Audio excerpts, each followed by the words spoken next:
오늘은 역대하 11장 18절 말씀부터 23절 말씀까지 전하겠습니다. 18절에서 23절까지의 말씀은요, 르호보암이 많은 첩을 뒀다. 처와 첩을 뒀다. 많은 처와 첩을 두면서 자손들이 아주 많이 번성해야 됐다 하거든요. 그래서 이제 사실은 제가 지난번에 말씀드렸지만 이 역대기는 계속 솔로몬의 가문을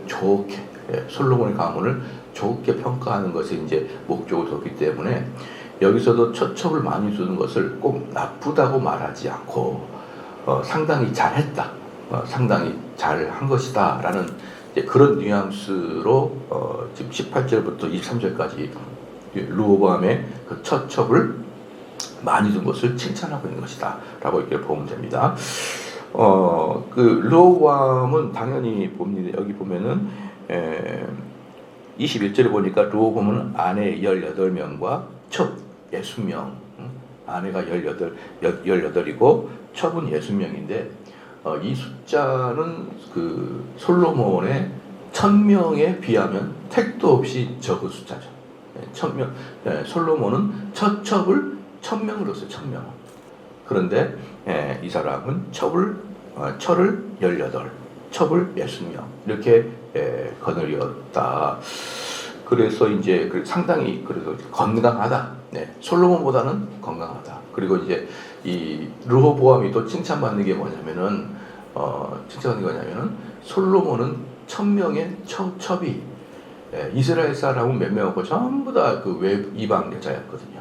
그래서 제가 지난 말씀드렸듯이 그 솔로몬의 결혼은 단지 여성을 좋아해서가 아니라 다른 나라랑 외교적 관계를 잘 맺으려고 그 나라 공주들과 이렇게 결혼하는 것. 그것 때문에 이제 그렇게 많이 있었기 때문에 사실은 외교적인 전술 중에 하나였던 것이죠. 그러나 여전히 그 아주 나쁘게 평가하고 있는 게 많은 여인을 거느려서 결혼했던 것은 열왕기서에서는 아주 나쁘게 평가하고 있어요. 그러나 르호보암은 이렇게 그래도 이제 여러 명의 처와 첩을 뒀어도 다 이스라엘 여자들이죠. 다 이스라엘 여자들이기 때문에 지금 역대기 저자가 말하고 있는 것은 그래도 솔로몬보다 낫다는 것이죠. 숫자도 적고 결혼하는 여자도 전부 다 이스라엘 여자였기 때문에 오히려 솔로몬보다는 더 발전된 거다. 이제 이렇게 말하는 것이고요. 18절 보니까 르호보암이 다윗의 아들 여리못의 딸 마할랏을 아내로 삼았다. 이거 잘 봐보면 재밌는 게 뭐냐면 르호보암은 다윗의 손자죠. 다윗, 솔로몬, 르호보암이니까 다윗의 손자가 르호보암이거든요. 그런데 결혼한 게 누구냐면 다윗의 아들 여리못의 딸 마할랏. 그러니까 다윗의 아들이 있는데 그 사람 이름이 여리못이에요. 근데 여리못의 딸 마할랏이니까 르호보암하고 마할랏은 어때요? 큰형님, 큰아버지 딸하고 결혼한 거죠. 큰아버지 딸하고 결혼해요. 복잡합니다. 저 이거 하다가도 이게 헷갈려가지고 나중에 또 헷갈린 게 있어요. 그래서 삼았으니 이 마할랏은 또 누구냐? 그 마할랏은 또 안으로 마할랏을 안에 삼았어요. 마할랏은 이새의 아들 엘리압의 딸 아비알의 소생이다. 또 이 마할랏을 안에 삼았는데 이 마할랏은 또 누구냐면 이새의 아들. 이새의 아들이 누구예요? 이새의 아들이 다윗의 형제죠. 다윗의 형 중에 큰 형이 엘리압이거든요. 엘리압의 딸 아비알의 소생이다. 그러니까 할아버지 족보로도 이렇게 또 족보가 있고 또 이렇게 자기 당대와도 큰아빠 딸이고 아주 복잡해요. 이게 상상하기가 어려울 정도로 복잡합니다. 19절에 그가 아들들 곧 여우수와 스마랴와 사함을 낳았으며 여기서 이제 어쨌든 여러분이 알아야 될 것을 보려면 18절에서는 뭘 보면 되냐 그러면은 근친상간을 했다. 그럼 보면 돼요. 근친상간을 했고 그 다음에 거의 다 근친상간입니다. 보면 20절도 그 외에 압살롬의 딸 마아가 압살롬이 누구예요? 다윗의 아들이잖아요. 그냥 자기도 르호보암은 다윗의 손자예요. 그런데 압살롬은 다윗의 아들이죠. 그러니까 이 사람의 입장에서는 압살롬이 큰형님이 큰아버지잖아요. 근데 또 압살롬의 딸 마아가니까 자기가 또 사촌이에요. 이렇게 사촌끼리 이제 결혼하는 거죠. 계속. 왜 그럴까요? 왕족의 순혈주의를 주장. 왕족의 순혈주의를 주장하니까 이 잡종이 들어오지 못하도록 이게 철저히 막아내는 것이죠. 어쨌든요. 18절에 볼 때는 르호보암은 주로 어떻게 결혼했냐 그러면은 주로 이렇게 순혈주의를 주장하면서 사촌지간 또 이런 지간 또 조카지간 이런 식으로 결혼을 했다. 그런데 그 중에 아들 셋이 있는데 그가 아들들 곧 여우수와 스마레와 사함을 낳았다라고 했습니다. 그런데 20절에 이제 그 다음에 압살롬의 딸 마아가에게 장가를 들었다 그러거든요. 압살롬의 딸이에요. 그가 아비야와 앗대와 시사와 슬로밋을 낳았더라 이렇게 나오거든요. 그런데 이제 여기서 나중에 이 20절에서 아비야가 결국은 왕위를 계승해요. 아비야가 왕위를 계승한데 왜 그러냐 그러면요. 르호보암이 압살롬의 딸 마아가를 사랑하기 때문에 그러니까 아까도 보니까 뭡니까? 아내가 18명, 첩이 60명인데요. 첩은 빼고라도 아내 18명 중에서 가장 마아가를 사랑하고 있는 거예요. 마아가를. 근데 그 마아가가 누구냐 그러면 압살롬의 딸이에요. 압살롬은 죽었잖아요. 그 상수리나무에 대롱대롱 매달라가지고 요압 장수가 단창을 던져가지고 어때요?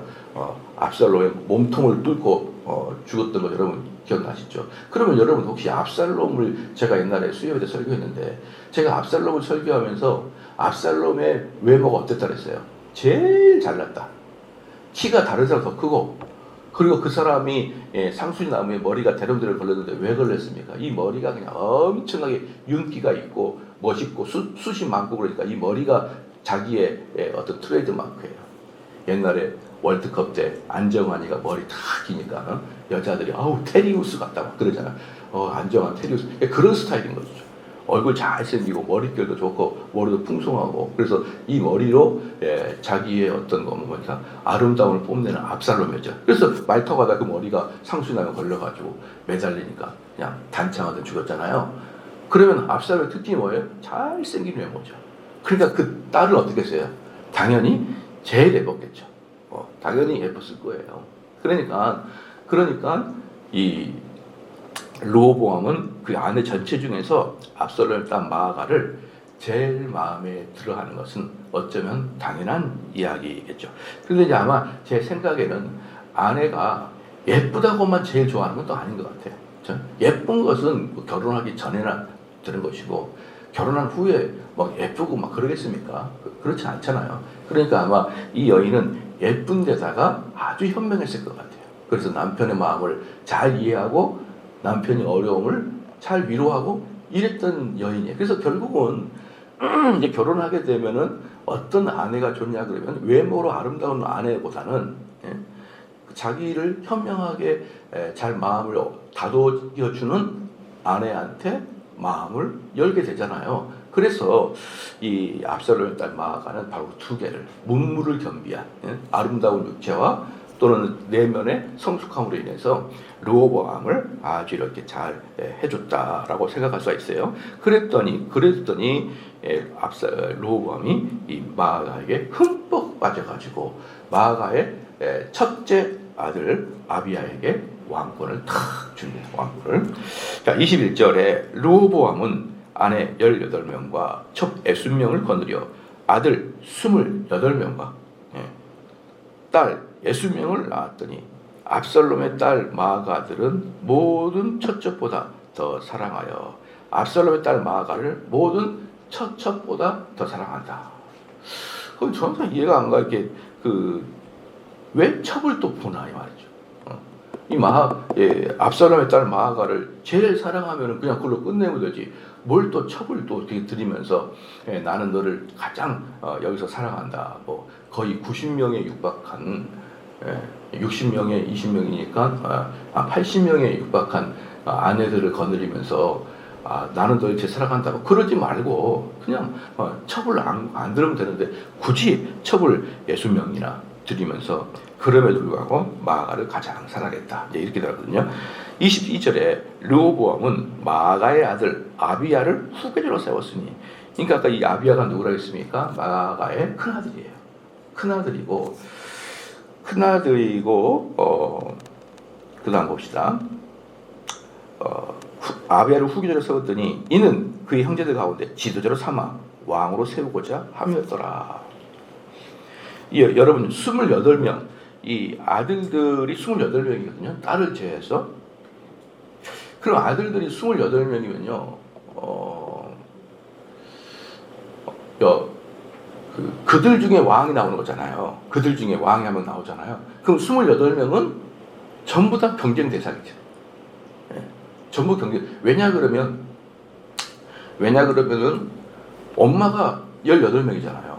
엄마가 18명 중에 아들들이 28명이니까 한 엄마한테 두 아들씩만 나왔다 그래도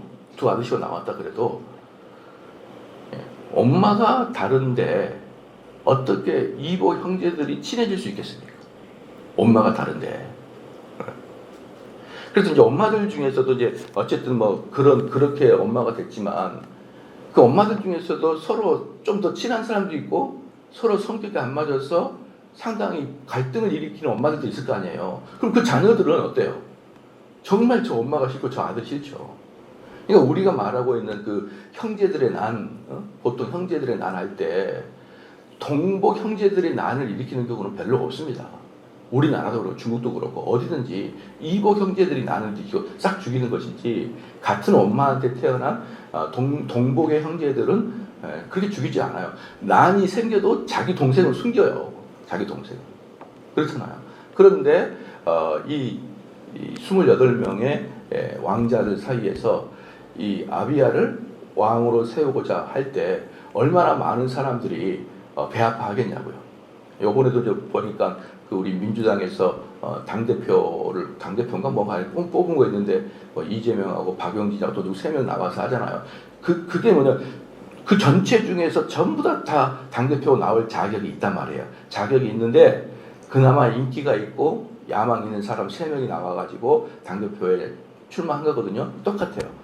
28명의 왕들 중에 전부 다 왕이 될 자격이 있는데 그 중에 대가 센 놈들이 있을 거란 말이에요. 응? 왕을 찾아보고 싶은 사람이 있을 거란 말이에요. 그 사람이 3명이건 4명이건 5명이건 있을 거란 말이에요. 그럼 어떻습니까? 엄청난 암투가 벌어지는 거고요. 엄청난 암살이 벌어지는 것이 이 왕자들의 세계인 거예요. 그런 것이지, 형제 중에 얘가 큰아들이니까 얘를 장대로 삼아서 세자로 책봉한다? 내 아버지 좋을 듯 하지. 그러는 게 아닙니다, 여러분.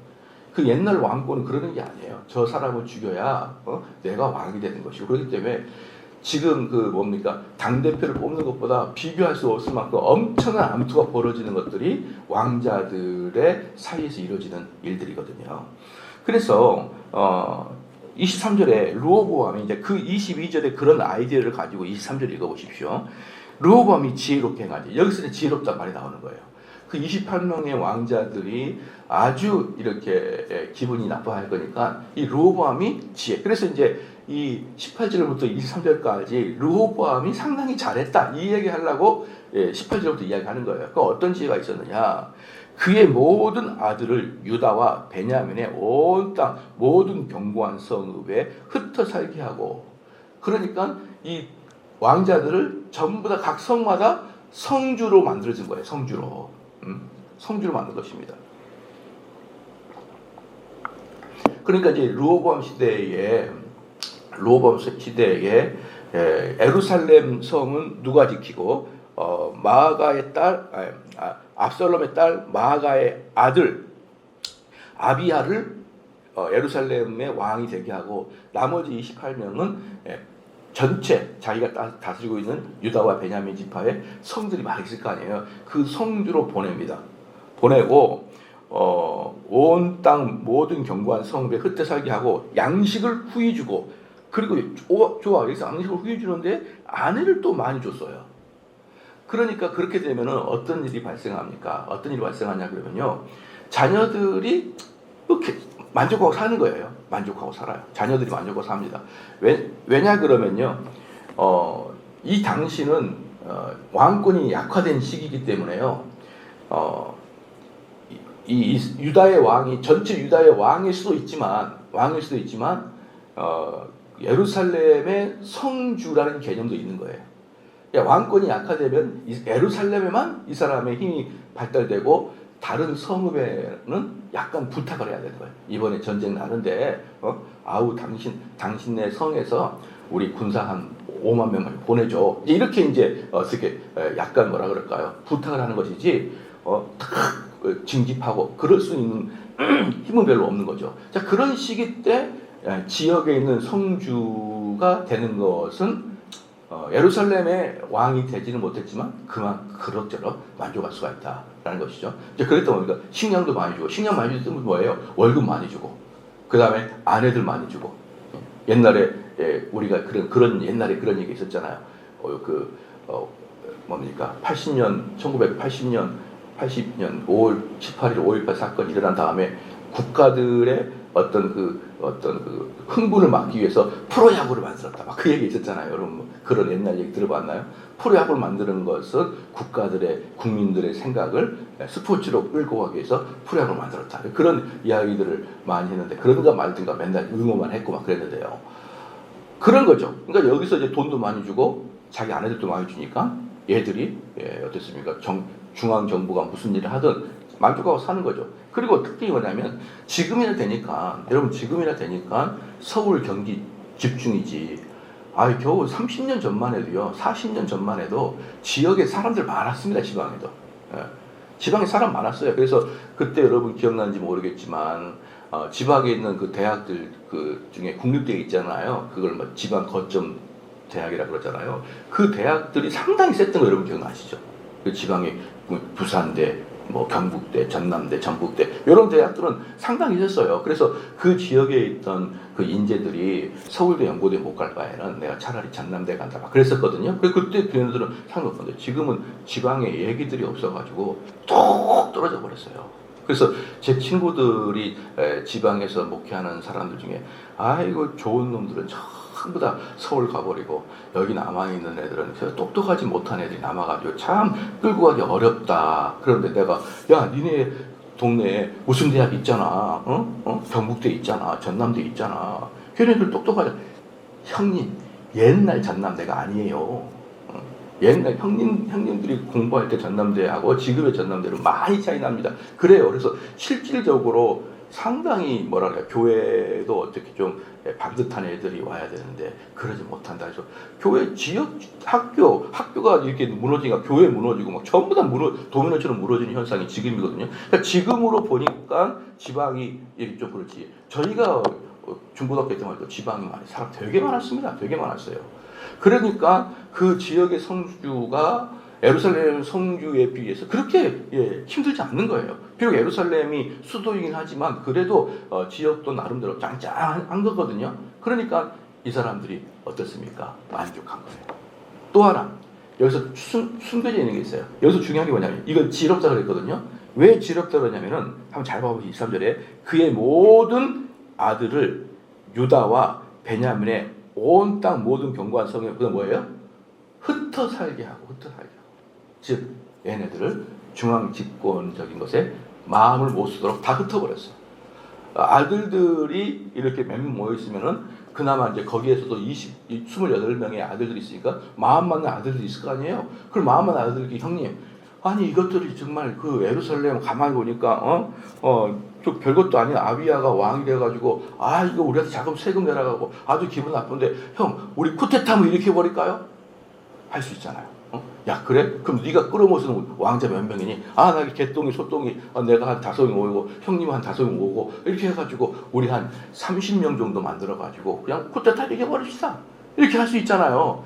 그러니까 이 르호보암이 왕자들을 전부 다 지방에다가 그냥 흩어버린 거예요. 지방에 다 흩어가지고 중앙에다가 관심도 못 갖고 힘도 규합하지 못하도록 흩어버린 겁니다. 역대기 기자는 바로 르호보암이 이걸 잘했다는 거예요.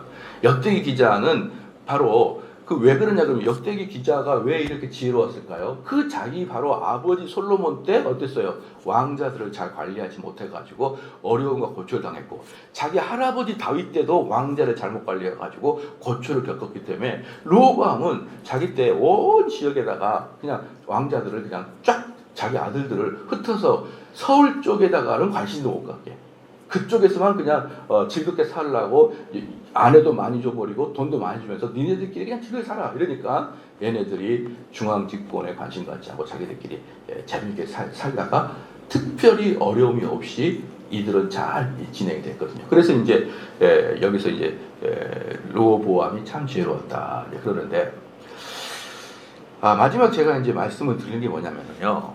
그럼 과연 이렇게 근친상간이 어떤 의미가 있느냐? 근친상간이 뭐냐면, 여러분 그게 옛날에 우리 조선시대에 왕들 중에서는요, 조선시대 왕들의 평균 수명, 그 사람들이 평균 수명이 40대밖에 안 됩니다. 40대밖에 안 돼요. 왕들의 평균 수명이 40대밖에 안 돼요. 그 40대인데 그 일반인들의 평균 수명 60이 넘었어요. 조선시대 일반인들 평균 수명 60이 넘었고 65세 되면 죽고 이랬는데, 그래서 60의 환갑 잔치를 60에 한 이유가 60을 넘어가기가 상당히 어려웠기 때문에 환갑이거든. 지금은 환갑 이런 거 하면은 그냥 환장할 일이에요. 환갑이라 그러면 안 되고 지금은 그냥 생일이래요, 생일.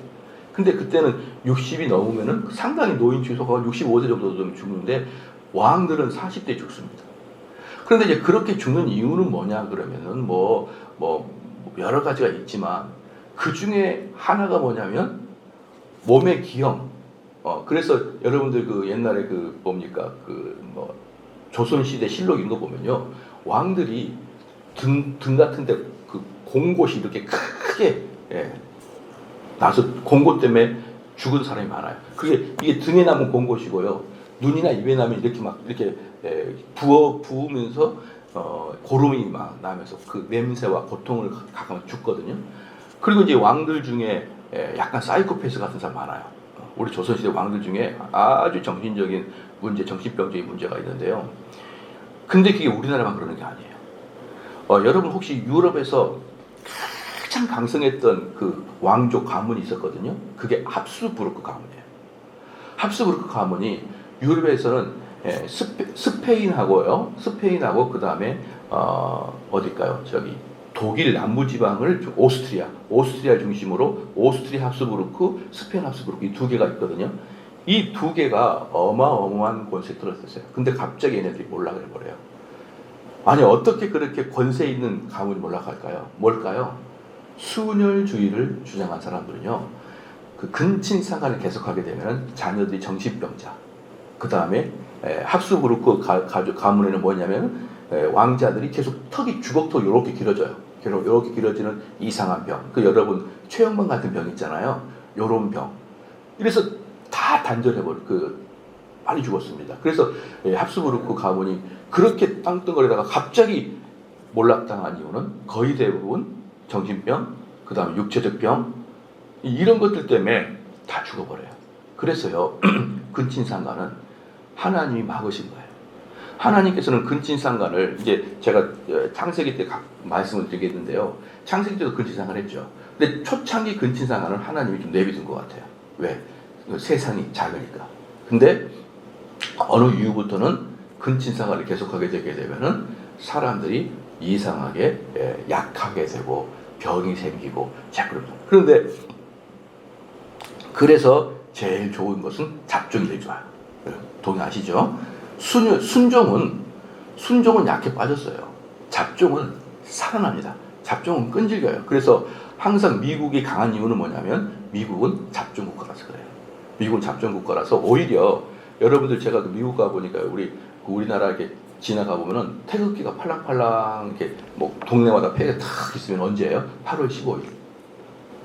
개천절 이런 날은 태극기 바는데 미국은요 평상시에 그냥 집 앞에다 성조기를 걸어놔요. 이렇게 성조기를. 이거 무슨 날인가? 그냥 걸어놔요. 데코레이션처럼. 미국인들은요 희한합니다.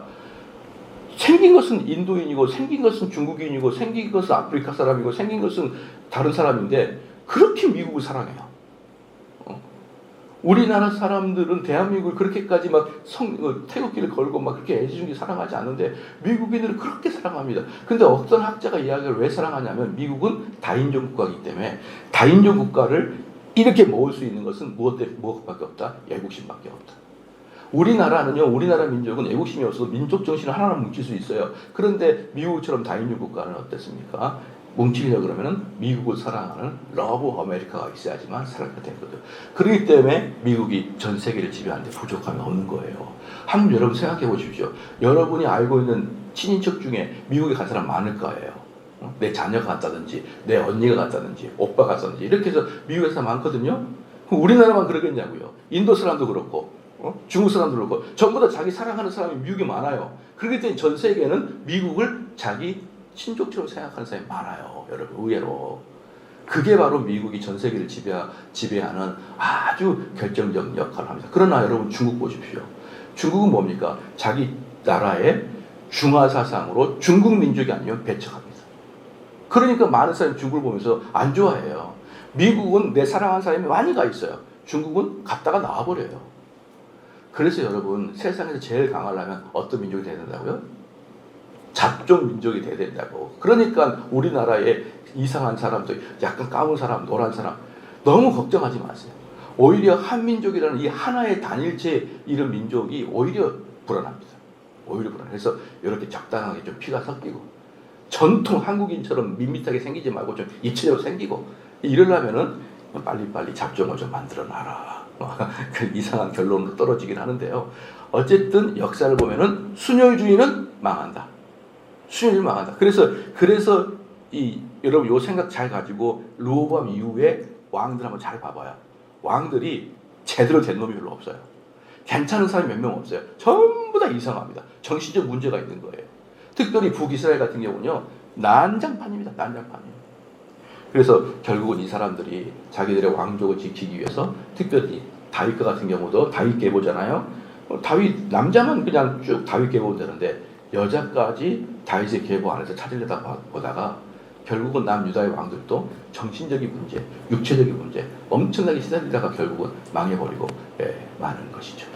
하나님은 참 위대하십니다. 하나님이 위대하셔요. 하나님은 그렇게 함부로 참 신기하죠. 어떻게 같은 사람인데 사촌끼리 결혼하게 되면 왜 그렇게 애들이 이상한 사람이 나오게 해버리는지 하나님이 어떤 우리에게 뭘 주고 있습니까? 경고를 주고 있는 거예요. 이 선 밖으로 넘어가라. 이 선 안으로 들어오지 마라. 이 선 밖에서 너희들이 결혼하라. 기도하시겠습니다.